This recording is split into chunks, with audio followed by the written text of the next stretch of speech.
My sister Lydia made sure everyone at her wedding knew I was the pathetic single one. She seated me at the reject table, introduced me as still looking for someone, and even had her bridesmaids whisper about my sad love life. But when a mysterious stranger whispered, "Act like you're with me," what happened next turned her perfect day into my perfect revenge. If you've ever been humiliated by a family who thinks being single makes you less than, hit that like button. Subscribe if you believe karma comes in the most unexpected ways. Because this story proves that sometimes the best revenge is served with a side of undeniable jealousy.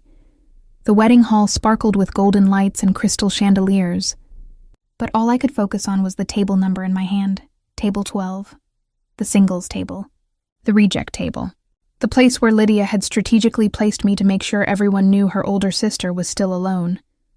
I'm Hannah, and I should probably start by explaining how I ended up as the family disappointment at my own sister's fairy tale wedding. Lydia and I had never been close, but the competition between us had reached toxic levels over the past year. Ever since she got engaged to Richard, a successful investment banker from a wealthy family, she'd made it her personal mission to remind me that I was 32 and still single. "Maybe you should try dating apps again," she'd say with fake concern during family dinners at our parents' house. "I mean, you can't be picky forever. Time is running out, Hannah." Our mother, Diane, would nod sympathetically while our father, Adam, would change the subject awkwardly. But Lydia never let it go. She seemed to take genuine pleasure in my romantic failures, as if my single status somehow validated her own happiness. The morning of her wedding, she called me with what she claimed was sisterly advice. "Hannah, honey, I know today might be hard for you," she said, her voice dripping with condescension. "Seeing everyone so happy and in love. Just try not to look too miserable in the photos, okay? And please don't spend the whole night talking to the bartender like you did at Cousin Joanne's wedding." That should have been my first warning about what was coming. When I arrived at the Grandview Manor reception hall, wearing a beautiful navy dress I'd spent weeks picking out, Lydia's maid of honor, Marion, approached me with a clipboard and that particular smile people use when they're about to deliver bad news. "Oh, Hannah, let me show you to your table," she said with the same fake sweetness Lydia specialized in. Table 12 was tucked in the back corner, near the kitchen doors where the catering staff bustled in and out with trays of food.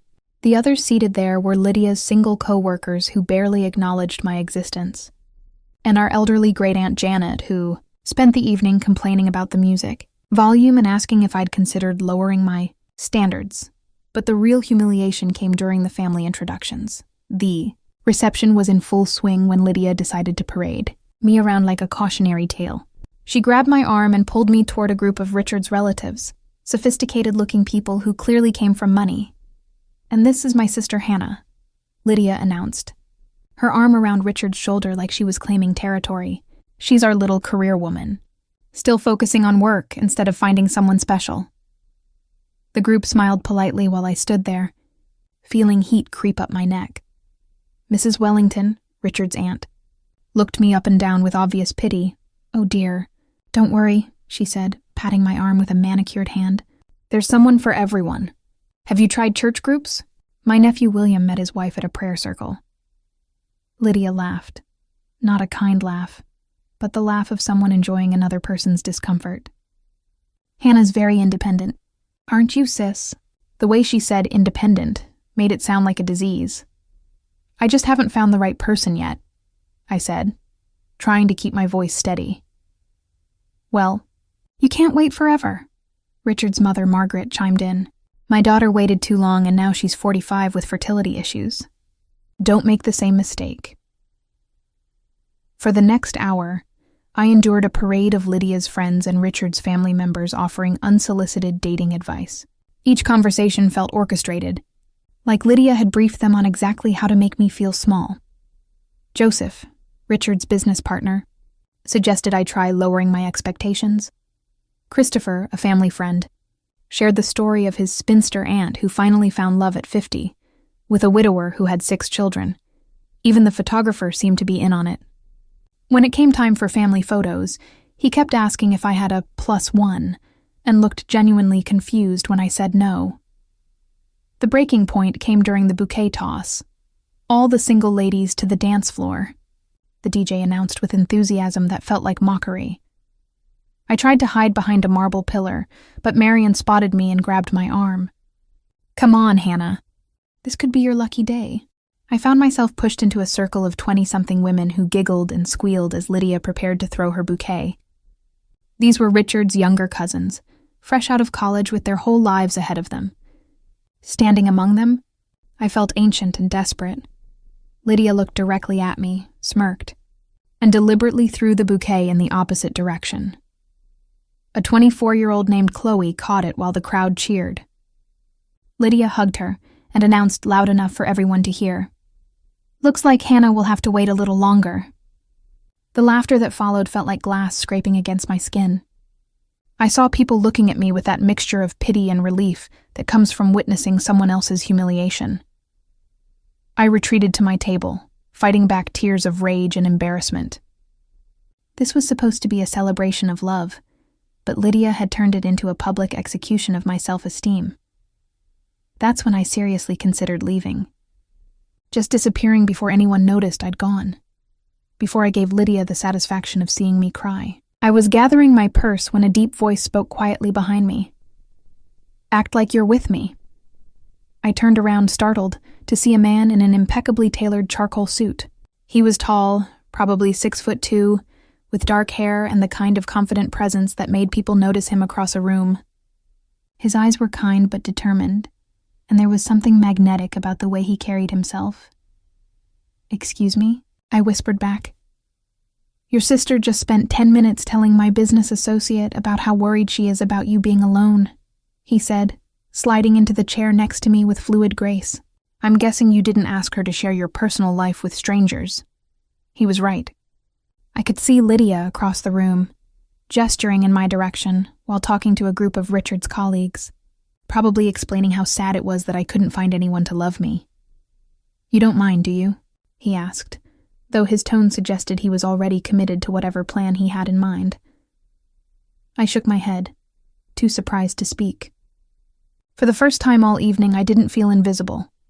"I'm William," he said, extending his hand with a warm smile. "Richard's cousin from Boston. And you're Hannah, the sister who apparently needs saving from eternal spinsterhood." Despite everything, I laughed. "That's me. The family charity case. Well, not anymore," he said with a smile that was both reassuring and slightly mischievous. William draped his arm casually along the back of my chair and leaned in to speak to me like we'd known each other for years. Almost immediately, I noticed heads turning in our direction. Lydia, mid-conversation with the wedding planner, did a double-take when she saw us. Her smile faltered for just a moment before she excused herself and started walking toward our table, her train trailing behind her like a weapon. "Hannah," she called out, her voice an octave higher than usual. "I didn't know you knew William." "Old friends," William said smoothly, his hand touching mine on the table. "We lost touch for a while, but you know how these things go." Lydia's eyes narrowed slightly, her perfect wedding composure cracking just enough to show her confusion. "Really? Hannah never mentioned you."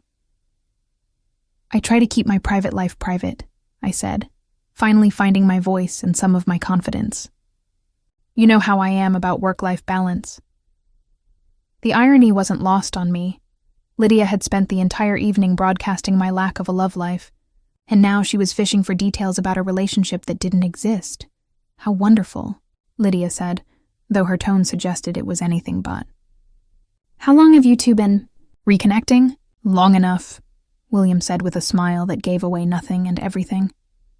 As Lydia walked away, clearly frustrated by the lack of information, William turned to me with a conspiratorial whisper.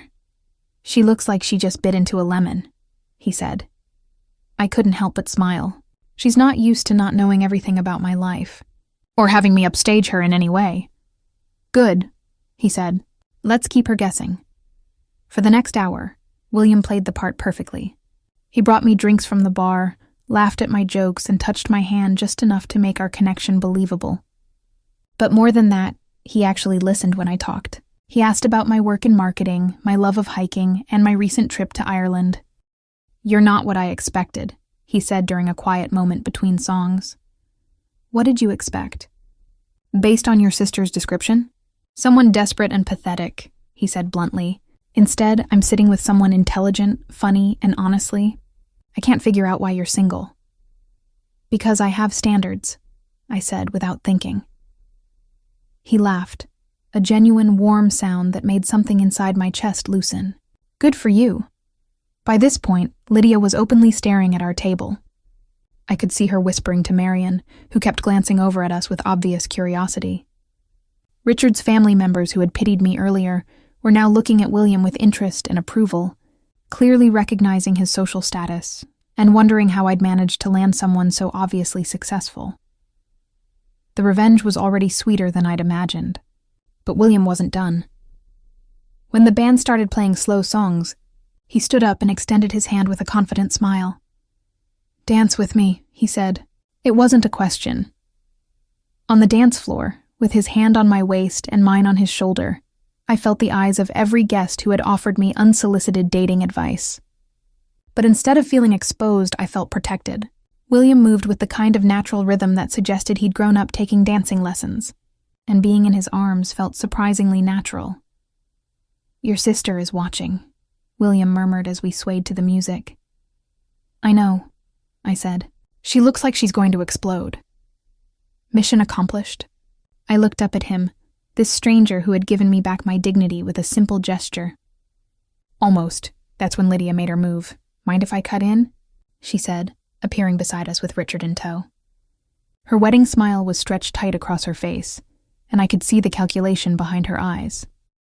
"Actually, yes," William said politely but firmly. "We're having a moment." Lydia's face went through several expressions before settling on forced brightness. "Of course. I just wanted to say how happy I am that Hannah finally found someone. We were all so worried about her. Were you?" William asked, his tone neutral but his eyes sharp. "Because from what I've observed tonight, it seems like you've been more interested in broadcasting her single status than supporting her." The directness of his statement left Lydia speechless for a moment. Richard shifted uncomfortably beside her, clearly sensing the tension but not understanding its source. We just want what's best for Hannah," Lydia stammered, her composure cracking.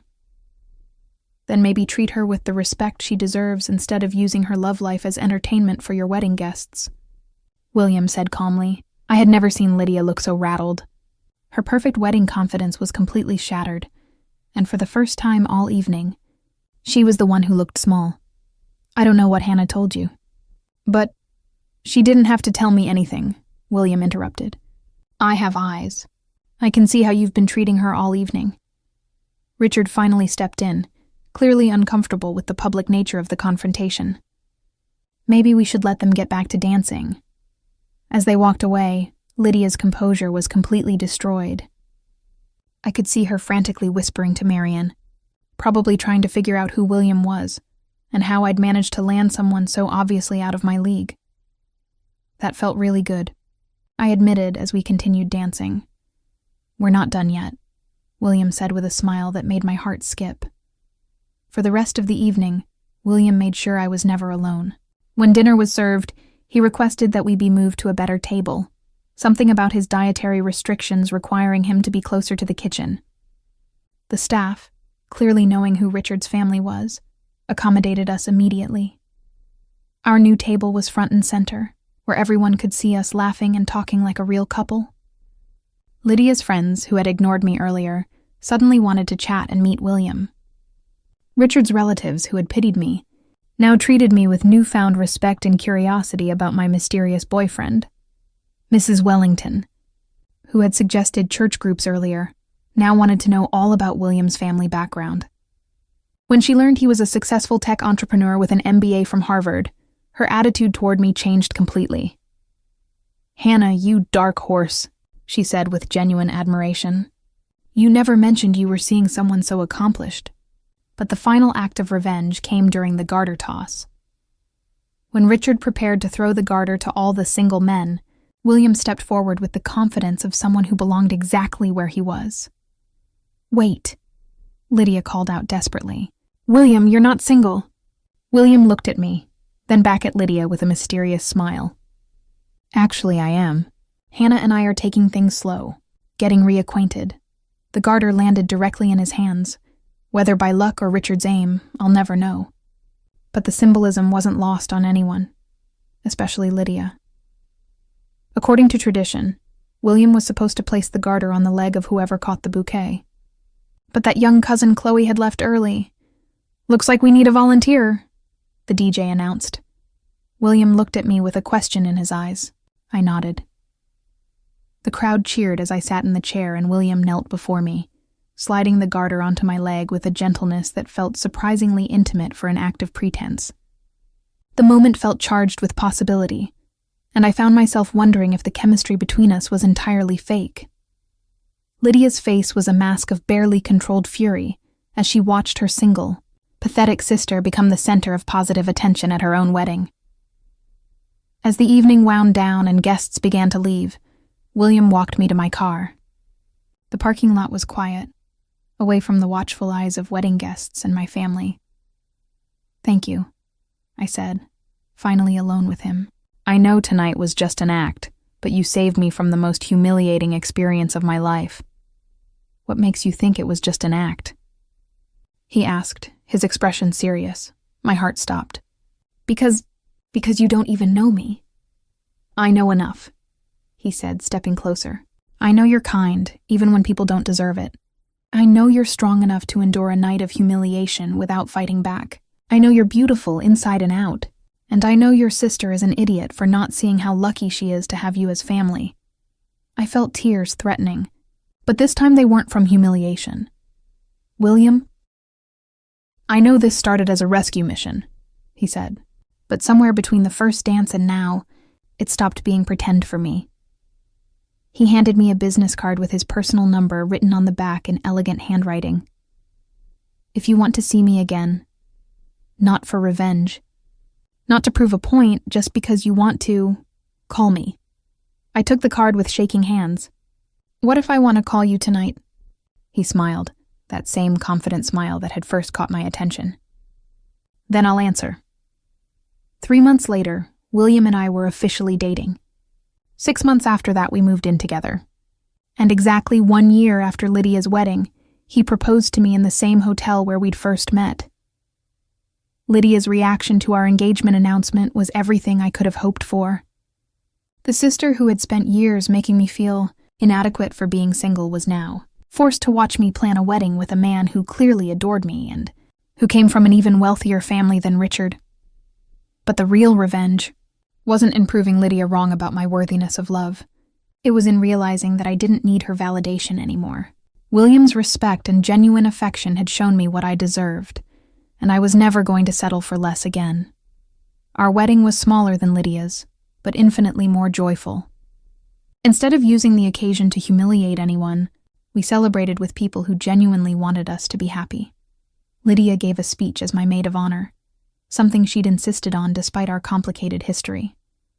She talked about how happy she was to see me find love, how William was clearly perfect for me, how she'd always known I'd find someone special. The revisionist history was breathtaking, but I didn't care anymore.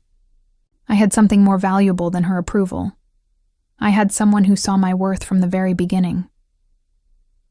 Looking back, Lydia's wedding was the worst night of my life. Her cruelty showed me how I'd been allowing people to treat me, but it also led me to William. Without her humiliation, I never would have been vulnerable enough to accept help from a stranger. Sometimes the people who hurt us the most end up giving us exactly what we need to change our lives. Lydia wanted to make me feel small and pathetic. Instead, she created the circumstances for me to meet my future husband. The irony is perfect. In trying to prove I was unlovable, she delivered me directly to the love of my life. If this story reminded you that the best revenge is living well, hit that like button and subscribe for more incredible stories of karma and unexpected love. Have you ever had someone's cruelty backfire spectacularly? Share your story in the comments. Sometimes the universe has a sense of humor about justice, and sometimes that humor leads to happiness ever after.